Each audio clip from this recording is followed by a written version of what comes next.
Dear students, Assalamu alaikum. The day before yesterday, we have read up to the line to receive his application. Today, we will read from that line onwards. The money in the bank was fast melting. Ramarao's wife now tried some measures of economy. प्यारे बच्चों, हमने कल तक देखा कि बेचारा रामाराव ने जिस कंपनी में अपने तमाम पैसे डाले थे और बतौर सिक्योरिटी डिपॉज़िट भी रखा था, वो सारे पैसे उसे नहीं मिले चूँकि उस कंपनी का दिवालिया हुआ, बैंकरप्ट हुआ, वो कंपनी खुद डूब गई। अब जितने पैसे उसके बैंक में थे रामाराव के, वो भी दिन ब दिन ख़त्म होते जा रहे थे और उसकी बीवी ने अब कुछ तरीके अख्तियार किए पैसे कमाने के। मसलन उसने क्या क्या किया। She sent away the cook and the servant, withdrew the children from a fashionable nursery school and sent them to a free primary school. पैसे बचाने के लिए उसकी वाइफ ने पहला काम किया, अपने घर में जो खाना बनाने वाला जो कुक और नौकर है उसको उसने भेज दिया, यानी उनका तनख्वाह कम से कम हुआ चूँकि तनख्वाह देना पड़ता था। अपने बच्चों को अच्छे खासे प्राइवेट एक स्कूल में रखा हुआ था, वहाँ से निकाल कर प्राइमरी स्कूल में डाल दिया। And they let out their bungalow and moved to a very small house behind the market. और उन्होंने अपने खूबसूरत घर को भी बेच दिया और बाज़ार के पीछे एक छोटे से कमरे में रहने लगे। अब दिन ग्रेजुअली पॉवर्टी बढ़ रही है उन बेचारों की। Ramarao sent out dozen applications day and wore his feet out looking for employment. Ramarao एक दिन में दर्जनों दरख्वास्त देता था अलग अलग ऑफिस में, अलग अलग कंपनीज में नौकरी की खातिर, और उसने अपने पैर थका दिए नौकरी की तलाश में। For a man approaching 40, looking for employment doesn't come very easily. एक ऐसा आदमी जो 40 साल का हो चुका हो, उसको नौकरी मिलना कोई आसान काम नहीं था। Especially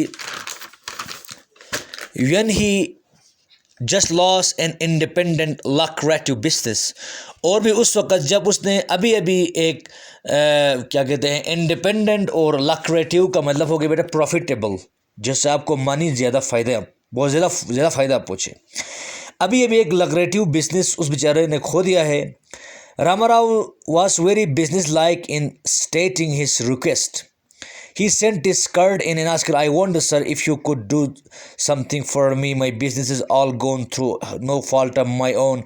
I shall be very grateful if you can give me something to do in your office. और वो कंपनी को जब दरख्वास्त देता था ना, तो दरख्वास्त देने का तरीका भी थोड़ा बहुत बिजनेस आमेज था। मसलन वो ये कहता था दरख्वास्त में, जनाब मैं उम्मीद करता हूँ कि मैं हैरान हूँ कि क्या आप मेरे बदले कुछ कर सकेंगे। मेरा बिज़नेस तो पूरा ख़त्म हो गया, उसमें मेरी कोई गलती नहीं थी। मैं आपका शुक्रगुज़ार रहूँगा अगर आप मुझे अपने ऑफिस में कोई काम देंगे तो। ये दरख्वास्त का पूरा जिस्ट था उसके, वो दरख्वास्त लेने का तरीका था रामाराव का हर ऑफिस को।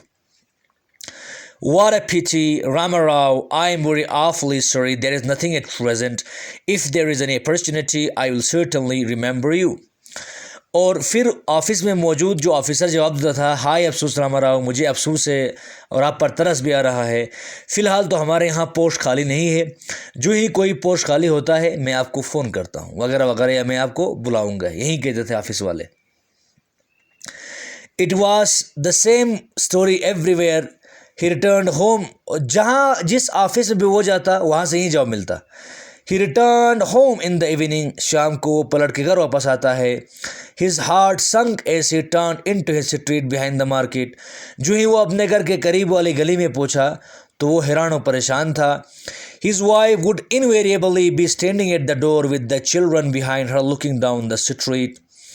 उसने ये सोचा कि यकीनन मेरी बीवी अपने बच्चों को लेकर दरवाजे के पास मेरा इंतज़ार कर रही होगी और गली को देख रही होगी। What anxious eager faces they had, और वो ये सोच रहा था कि उनके कितने मुश्ताकाना और तजस्सुस और ताज्जुल में उनके चेहरे होंगे, यानी वो कितनी जल्दी में होंगे कि बाप आएगा पैसे लेके, खाना लेके। So much of trembling, hesitating hope in their faces, और उनके चेहरों के अंदर एक किस्म का हैरान और परेशान कर देने वाला, थरथराने वाला एक उम्मीद होगी। यहाँ से मुराद ये है कि उनके चेहरों से जो उम्मीद नज़र आ रही होगी वो भी शक वाली उम्मीद होगी, होगा नहीं होगा। और परेशानी वाली उम्मीद होगी कि बाप कुछ पैसे लेके आ सकेगा या खाली हाथ लौटेगा। They seemed always to hope that he would come back home with some magic fulfillment. और वो ये भी सोच रहे होंगे शायद कि बाप अब पलट के आएगा तो कोई जादू करके, यानी जादुई तौर जेब भर के पैसे लेके आएगा या कहीं से कोई नौकरी ढूंढ के आएगा। As he remembered the futile way in which he searched for a job, जैसे जैसे वो याद करता था कि उसने नौकरी के खातिर कितनी बेकार कोशिशें की। फ्यूटाइल कहते हैं बेटा बेकार को, कितनी बेकार तरीके अख्तियार किए, यानी कहने का मतलब वो सारे तरीके जो उसने नौकरी हासिल करने के लिए अख्तियार किए वो सब नाकाम हुए, उसमें वो कामयाब नहीं हुआ। And finally with which people dismissed him, और बिलाखिर जहाँ जहाँ वो गया वहाँ के जो ऑफिसर्स है या जो डिपार्टमेंट के अथॉरिटीज उन्होंने उसको नहीं लिया। He wished that his wife and children had less trust in him. उसने ये आरज़ू किया, एक काश मुझ पर मेरी बीवी और बच्चों का कम भरोसा होता। यानी रामाराव को लगा कि मेरी बीवी और मेरे बच्चों को मुझ पर ज़्यादा भरोसा है, लिहाजा वो बहुत उम्मीद रखते हैं। तो ये सोच रहा है कि एक काश उनको मुझ पर इतना भरोसा ना होता तो कितना अच्छा होता। His wife looked at his face, understood and turned in without uttering a word. जो ही रामाराव घर के पास पहुंचा, उसके चेहरे को देखकर बीवी को पता चला, वो हैरान और परेशान हो गई और बिना कुछ कहे घर के अंदर चली गई। The children took the glue and filed in silently. बच्चों ने भी ग्यू लिया, उससे मुराद है कि हिंट पता चला, बच्चों को भी सिग्नल मिल गया। यू कमरा होता है सिग्नल मिलना, और वो भी खामोश हो गए। Ramarao tried to improve matters with a force heartiness. Ramarao ने भी कोशिश किया एक बड़े दिल के साथ उन मुश्किलात का सामना करे, मुकाबला करे, मतलब हिम्मत के साथ। well, how are we all today? To which he received mumbling feeble response from his wife and children. कहने लगा कि हम सब कैसे हो आप लोग आज?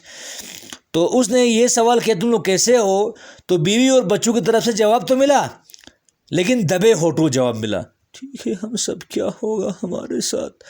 कमज़ोर वाला कोई रद्दामल मिला, वो बेचारे परेशान थे।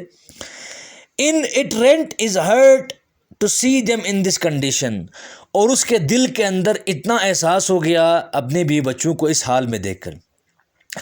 There at the extension, how the girl would sparkle with flowers in bright dress. She had friendly neighbors, a women's club and everything to keep her happy there. अब उसने बीवी के बारे में सोचा कि उस बंगलो में वो बहुत ही खूबसूरत फूलों और ख़ूबसूरत ड्रेस पहना करती थी, और अच्छे खासे हमसाये दोस्त थे, और लड़कियों का अपना एक क्लब भी था, और सब कुछ था जो उसकी खुशी के लिए था। वो अपनी बीवी के बारे में सोच रहा है। But now she hardly had the harder need to change the evenings for the spend all her time cooped up in the kitchen. अब वो ये सोच रहा है, हाय अफसोस मेरी बीवी की खुशी और वो आज़ादी कहाँ चली गई। अब देखो इस बेचारी के पास न पहनने के लिए अच्छे खासे कपड़े हैं, दिन भर किचन में लगी रहती है। तो बीवी के इस कंडीशन को देखकर उसके दिल के अंदर तरस आ गया। And then the children, the house in the extension had a compound and they roamed about with a dozen other children. अब बच्चों के बारे में कहने लगा कि सोच रहा है कि एक काश, हाय अफसोस जब हम बंगले में थे तो मेरे बच्चे दूसरे दर्जनों बच्चों के साथ रोम करते थे। प्यारे बच्चों, रोम का मतलब होता है खेलना कूदना। It was possible to have numerous friends in the fashionable nursery school. और मुमकिन था कि उस प्राइवेट स्कूल में उनके हज़ारों दोस्त होंगे। But here the children had no friends and could play only in the backyard of the house. आज मेरे बच्चों का कोई दोस्त भी नहीं है जो उनके साथ खेले, और वो सिर्फ घर के दालान के पीछे थोड़ा बहुत खेलकूद कर सकते हैं। Their shorts were running to show tears and frays. मेरे बच्चों के जो शॉर्ट्स है उन पर भी टुकड़े निकल गए, सुराख हो गए हैं, फट गए हैं। Formerly they were given new clothes once in 3 months.